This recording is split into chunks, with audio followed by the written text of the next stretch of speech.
Hello everybody, welcome back to our channel.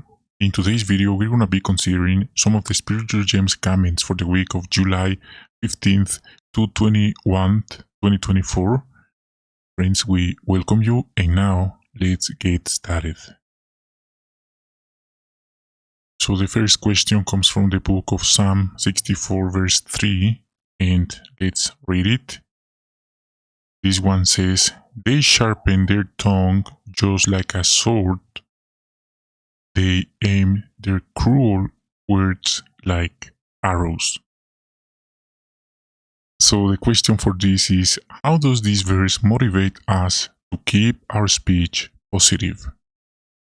And we understand a sword and arrow is used to attack others, and in a similar way, we could use our words, our speech, to attack others.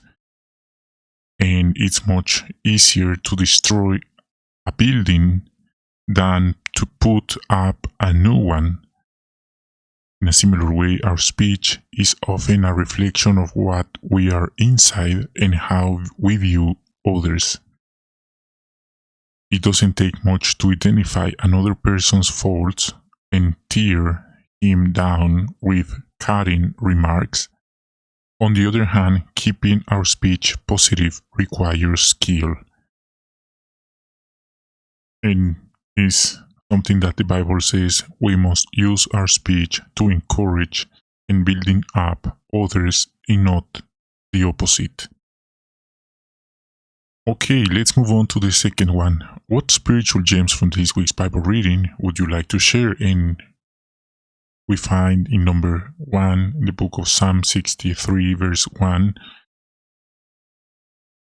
So this psalm, we notice the superscription says, when David was in the wilderness of Judah. So the superscription of this verse teaches us that the servants of God, they go sometimes through difficult moments in life, or another name for this is deserts, wilderness of life. The important thing is to lean on Jehovah, as David and many other faithful servants did in the past. Number 2, 63:1, the verse says, "O God, you are my God, I keep looking for you, I do thirst for you, I'm faint with longing for you in a dry and parched land where there is no water."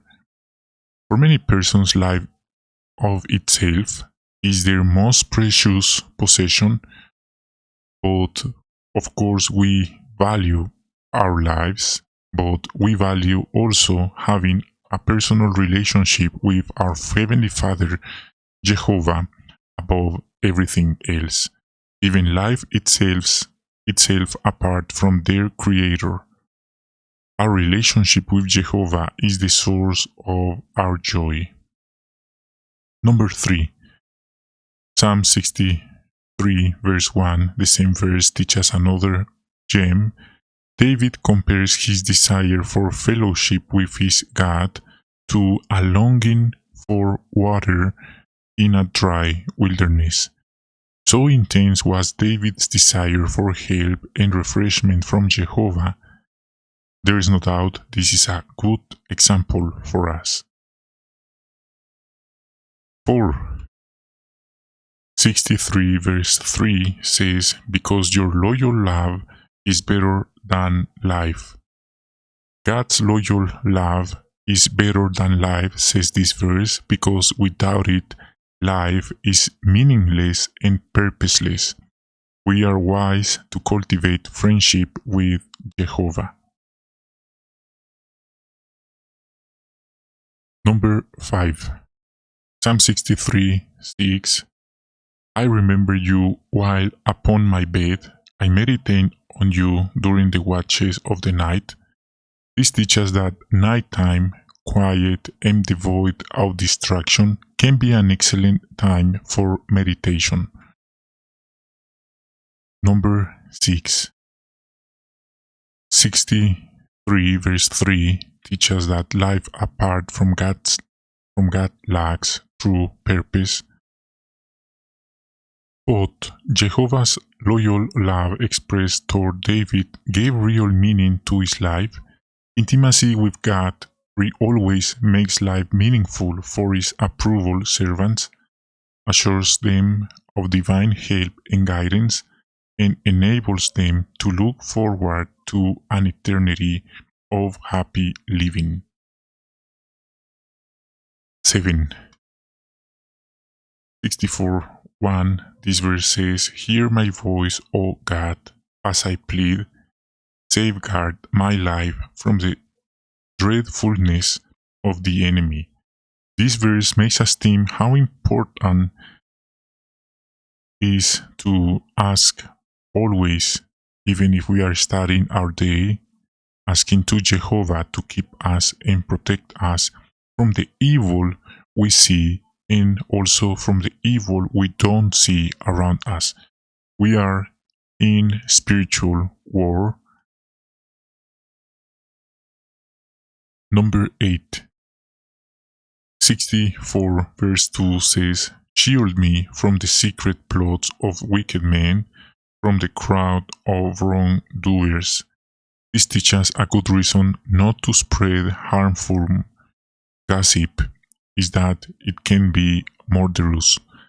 It can be deadly, destroying an innocent person's good reputation.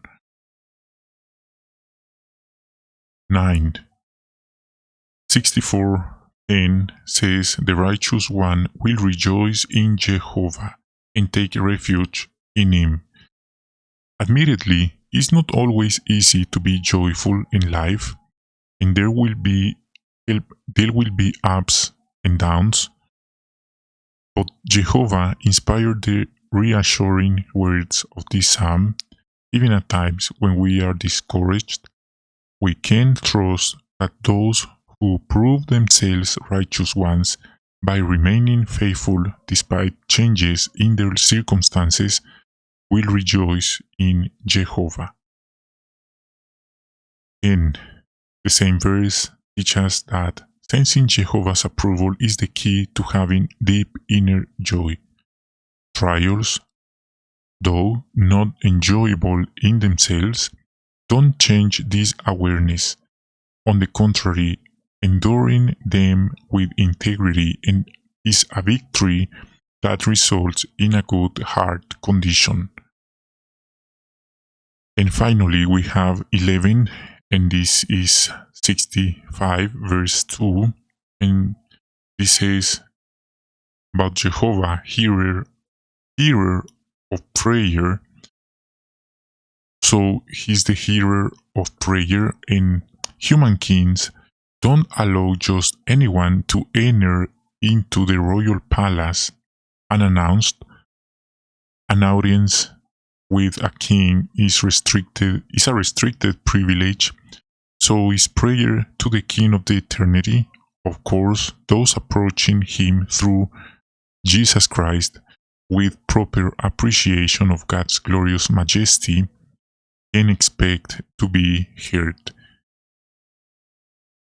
The King Eternal must be approached with a reverent, worshipful attitude. So friends, that's a wrap for today's video. Some of the spiritual gems for this time related with this Bible's reading for this week. So thanks for watching. We hope you have a wonderful day and hope to see you in another time.